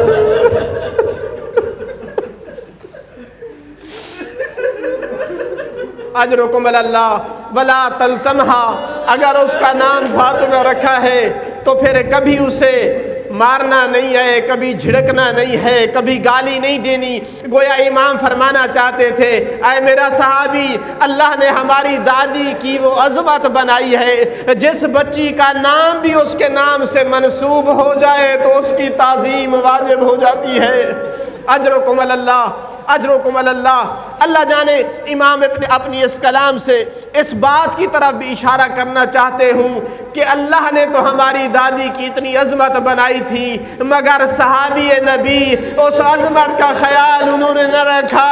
हमारी दादी के चेहरे पे तमाचे मारते रहे, हमारी दादी के हाथों पे ताजियाने मारते रहे, हमारी दादी के ऊपर दरवाजे की अजरुकुम अल्लाह अजरुकुम अल्लाह। अज़ादारो, जनाब सैयदा का अक्सर वक्त रोने में गुजरता था, लेकिन सहाबा से ये भी बर्दाश्त न हुआ। एक दिन अली ये दरख्वास्त लेकर के आए, ऐ सैयद कौनैन, तेरे सहाबी, तेरे बाबा के सहाबी कहते हैं या तो तू दिन को रोए या रात को रोए, हमारे आराम में खलल आता है। तो बिन्त नबी ने ऐसा जवाब दिया, अल्लाह की कसम अगर ये मोहब्बत नबी के दावे में सच्चे होते तो जनाब ज़हरा के जवाब से इनका जिगर फट जाना चाहिए था। कहा अली, जाओ मेरे बाबा के सहाबा को कह दो मुझे अपने बाबा पे रोने दो, मैं तुम्हारे यहाँ चंद दिन की मेहमान, अजरुकुम अल्लाह, मैं तुम्हारे नज़दीक तुम्हारे यहाँ चंद दिन की मेहमान हूँ। अज़ादारो, इसी तरह जनाब ज़हरा की ज़िंदगी के दिन गुजर रहे हैं।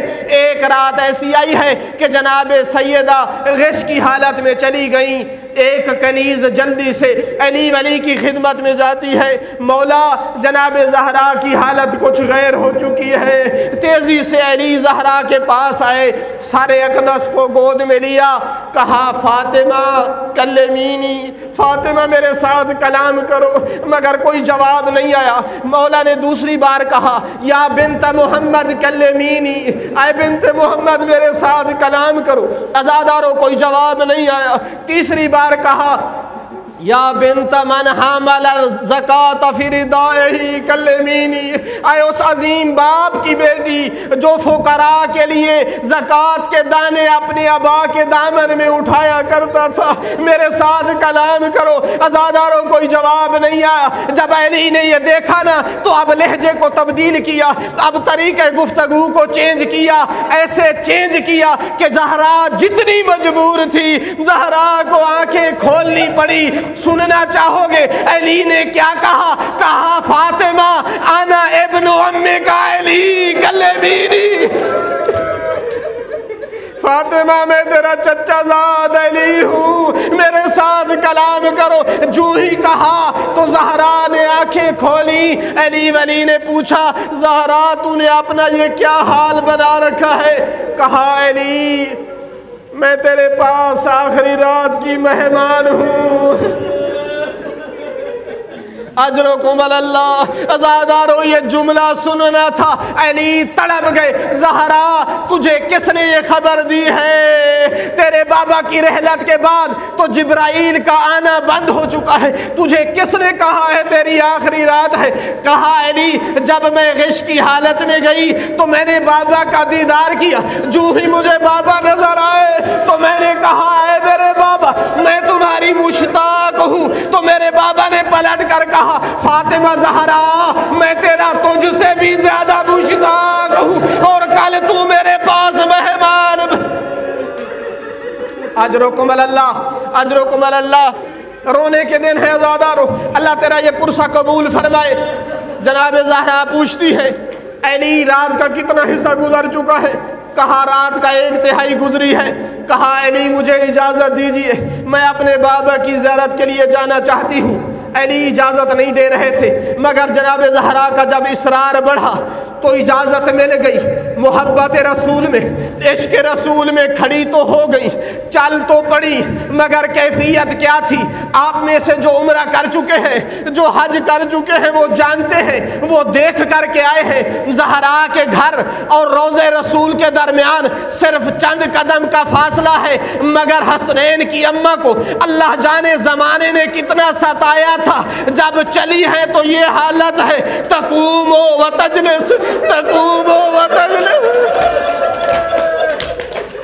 अजरुकुम अल्लाह, अजरुकुम अल्लाह। अल्लाह जाने कितनी बार ज़हरा खड़ी हुई है, फिर बैठ जाती है, फिर खड़ी होती है, फिर बैठ जाती हैं। अल्लाह जाने जब बैठती हैं तो क्या कहती हैं। मेरा दिल कहता है जब भी थक कर बैठती होगी तो कहती होगी, बाबा जान तेरे बाद तेरी उम्मत ने ज़हरा को इतना सताया है, ज़हरा तेरे रोज़े की ज़ियारत। अजरुकुम अल्लाह, अजरुकुम अल्लाह, अजरुकुम अल्लाह। जनाब ज़हरा ज़ियारत से मौला अली वापस लाए। रात गुजरी, सुबह हुई, जनाब अस्मा को बुलाया। कहा अस्मा, सबसे पहले जनाब हसनैन की पोशाक धोई, सर में कंघी दी। एक माँ की फितरत का तकाजा है। हसनैन से कहा, मेरे बेटे जाओ अपनी माँ की सेहत के लिए दुआ करो। जब हसनैन घर से बाहर गए, जनाब अस्मा को बुलाया। अस्मा, दो बातें हैं। पहली बात तो ये है कि मैं इस हुजरे में जा रही हूँ, जब तक मेरी तस्बीह और तकदीस की आवाज़ आती रहे समझना कि मैं इस दुनिया में ज़िंदा हूँ। जब मेरी तस्बीह की आवाज़ बंद हो जाए समझना मैं इस दुनिया से जा चुकी हूँ। अस्मा, दूसरी बात यह है कि मेरे हसनैन जब वापस आए तो मेरी मौत की खबर की देने से पहले मेरे हसनैन को खाना खिलाना। अब जनाब अस्मा इंतज़ार में है।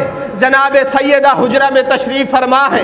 जनाब अस्मा तस्बीह सुन रही है। सुबूहन की आवाज़ आती है, कभी कुद्दूसन की आवाज़ आती है। बाज़ मुताखिरीन ने एक और दुआ भी लिखी है। जनाब अस्मा कहती हैं कि कभी कभी मुझे ये आवाज़ भी सुनाई देती थी कि जनाब सैयदा कहती थी, अल्लाहुम्मा इन्नी अतवस्सलु इलैका बिमन इस्तफ़ैतहुम व बिबुकाए वुल्दी अलैया बादी। मेरा खुदाया तुझे दो वास्ते देकर एक दुआ मांगती हूँ। पहला वास्ता उन हस्तियों का वास्ता जिन्हें तूने चुन लिया है खुदाया। मेरा दूसरा वास्ता मेरी मैयत पर मेरे यतीम बच्चों के रोने का वास्ता।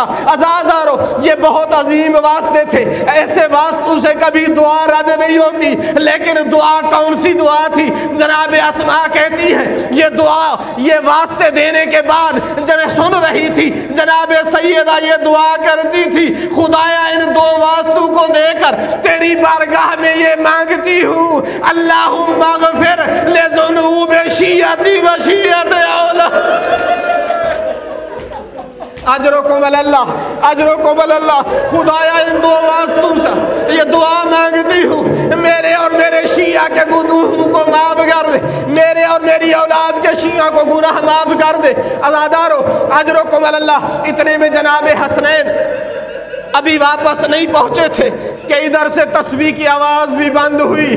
जनाब अस्मा जब अंदर गई, चादर को हटा करके देखा, इन्ना लिल्लाहि व इन्ना इलैहि राजिऊन, इन्नहा कद फारकत दुनिया। हसनैन की अम्मा इस दुनिया को रुखसत कर चुकी। अजरुकुम अल्लाह। इधर से हसनैन अंदर आए। जनाब अस्मा परेशान है। हसनैन को खाना खिलाएं तो किस तरह, हसनैन को बहलाएं तो किस तरह। जो ही वापस आए खाना पेश किया, मगर कहा, आए अस्मा, क्या आज तक हमने अम्मा के बगैर कभी खाना खाया है? हम पहले अम्मा से मुलाकात करेंगे। अज़ादारो, जनाब अस्मा को महसूस हुआ कि इन बच्चों को कोई खबर हो चुकी है, तो पूछा, मुझे लगता है तुझे खबर हो चुकी है, मगर बताओ तुझे किसने बताया है? तो रोकर कहा, जब हम जन्नतुल बकी से माँ की सेहत की दुआ करके अपने नाना के रोज़ा पर गए और हमने निदा दी, नाना जान हमारी अम्मा मरीज है, सेहत के लिए दुआ कीजिए, तो हमारे नाना के रोज़ा से आवाज़ आई, वलदैया इरजिआ, मेरे बेटो वापस चले जाओ, इन्नहा तुफारिकु दुनिया। अजरुकुम अल्लाह, अजरुकुम अल्लाह। चले जाओ, तुम्हारी माँ के आखिरी सांस है, दुनिया से जुदा हो रही है, शायद आखिरी की दीदार कर पाओ। बस अज़ादारो ये बच्चे, ये शहजादे हुजरे के अंदर आए। यहाँ पर बड़ा परेशान कुन माहौल होता है। आपने आंखों से देखा होगा, अगर किसी बस्ती में कोई खातून मर जाए और उसका 5-6 साल का बच्चा हो तो पूरी बस्ती वाले परेशान हो जाते हैं कि इसको बहलाएं तो किस तरह। ये अभी तक समझता नहीं है, लेकिन अगरचे हसनैन मासूम थे, उनकी फितरत में बच्चों वाली फितरत भी मौजूद थी। आज़ादारो इस उम्र में फितरत का तकाजा है, बच्चा ये तकाजा करता है कि चाहे माँ मर चुकी है तो तब भी उसे उसी तरह गोद में ले, उसे उसी तरह प्यार दे, उसे उसी तरह दिलासा दे जैसे दुनिया की अजरुकुम अल्लाह। जनाब हसन आगे बढ़े, अपने आप को माँ की मैयत पे गिराया, कहा या उम्मा कल्लमीनी, अम्मा मेरे साथ कलाम कर, मेरा जिगर फटने वाला है। हसन आज़ादारो तवज्जो से ये जुमला सुन, अगरचे हसन भी छोटे हैं लेकिन उम्र में फिर भी हुसैन से बड़े हैं। आज़ादारो हुसैन का तो कोई अजीब अंदाज था, अल्लाह जाने ये ज़मीन फट क्यों नहीं गई। अपनी माँ की पैंती कर जानिब से आए, माँ के कदमों से चादर को हटाया, अपनी माँ के कदमों के तलवे पर बोसा देकर कहा अजरुकुम अल्लाह, कदमों पर बोसा देकर कहा या उम्मा, मेरी अम्मा मुझे पहचान, मैं तेरा हुसैन हूँ। अजरुकुम अल्लाह, अजरुकुम अल्लाह, अजरुकुम अल्लाह। अम्मा मुझे पहचान, मैं तेरा हुसैन हूँ, मेरे साथ कलाम न की तो मैं मर जाऊंगा। जनाब अस्मा परेशान है, इन बच्चों को बहलाएं तो किस तरह, ये मर जाएंगे। कहा शहजादो जाओ अपने बाबा को, अपने माँ की मौत की खबर दो। जनाब हसनैन रोते भी जा रहे हैं, दौड़ते भी जा रहे हैं। आज़ादारो रास्ते में जो सहाबी देखता है कहता है अल्लाह तुझे न रुलाए, शहजादो क्यों रोते हो। जब भी सहाबी ये सवाल करते हैं तो जवाब में कहते हैं तुम जो हमसे पूछते हो, क्या तुम्हें पता नहीं है हमारी माँ मर चुकी है। अजरुकुम अल्लाह, अजरुकुम अल्लाह। आज़ादारो अली का दिल मजीद ऐसी खबरें सुनने के लिए तैयार नहीं था। रसूल की रहलत अली के दिल को जख्मी कर चुकी है, अली के दिल पे असर कर चुकी है। फिर जब जनाब ज़हरा की ये खबर पहुंची, जनाब हसनैन ने रो करके बताया कि हमारी माँ इस दुनिया से जा चुकी है, तो जितने दलेर थे अली, जितने शुजा थे अली, अगरचे फातिह खैबर ओहद थे अली, मगर जब फातिमा की वफात का सुना वाक़ा मुग़श्शियन अलैह, अली बेहोश होकर जमीन पर गिरे। अजरुकुम अल्लाह, अजरुकुम अल्लाह। आखिरी जुमला और इल्तिमा से दुआ। आए हैं जनाब ज़हरा की मैयत को तैयार किया, गुसल दिया, कफन दिया, जनाब ज़हरा को सपुर्द खाक किया, कब्र दुरुस्त की, बुलाया या सलमान तुम्हारी आकाज़ादी की वसीयत थी, मेरी कब्र पर मेरे बाद कुरान की तिलावत करनी है, मुझे कुरान से बहुत उन्स और मोहब्बत है। सलमान अपनी आकाज़ादी की कब्र पर कुरान की तिलावत करो। मैं समझता हूँ अल्लाह जाने सलेमान ने ज़िंदगी में कभी इतनी खुशी से कुरान की तिलावत की होगी या नहीं। कहा मौला वाका मैं इस खिदमत के लिए हाजिर हूँ। जनाब सलेमान तिलावत में मसरूफ़ हुए, इधर से अली घर में तशरीफ़ ले गए। जनाब सलेमान कहते हैं, यह रिवायत बाद मुताखिरीन ने लिखी है, जनाब सलेमान कहते हैं मैं तिलावत में मसरूफ़ हुआ, अली घर में गए, मैंने अभी कुछ देर तिलावत की थी कि मैंने देखा अजीब मंजर है, अली घर से निकल रहे हैं, सर पे अमामा नहीं है, पाँव में नालैन नहीं है। मैं परेशान हुआ, अल्लाह जाने माजरा क्या है। जो ही अली मेरे करीब हुए मैंने पूछा आए मेरे मौला क्या कोई फितना खड़ा हो गया है, क्या कोई जंग बपा हो गई है। तो मेरे मौला ने कहा ऐ सलेमान ना कोई फितना है ना कोई जंग है, कुम या सलेमान, सलेमान ज़हरा की कब्र से उठ जाओ, इन्ना ज़ैनब व उम्मे कलसूम तज़ूरान कब्र उम्मे हिबा। अजरुकुम अल्लाह, अजरुकुम अल्लाह, अजरुकुम अल्लाह।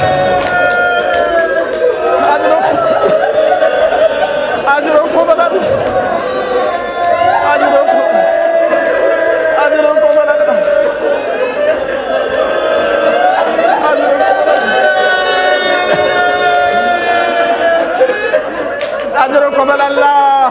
तुम या सलेमान, ना कोई जंग है ना कोई फितना है, मेरी बेटी ज़ैनब उम्मे कलसूम माँ की ज़ियारत करना चाहती हैं। मैं कहूँगा आए मेरे गयूर इमाम, तेरी गैरत को हज़ारों सलाम। अपना बुजुर्ग सहाबी ज़हरा की कब्र से उठा रहे हो, है काश जब ज़ैनब कुबरा कूफा और शाम के बाजार में आई थी तो वहां पर्दे बनाने वाला अली होता, मगर तारीख ये कहती है ज़ैनब चादर मांगती थी, दुश्मन की औरतें और बच्चे पत्थर मार।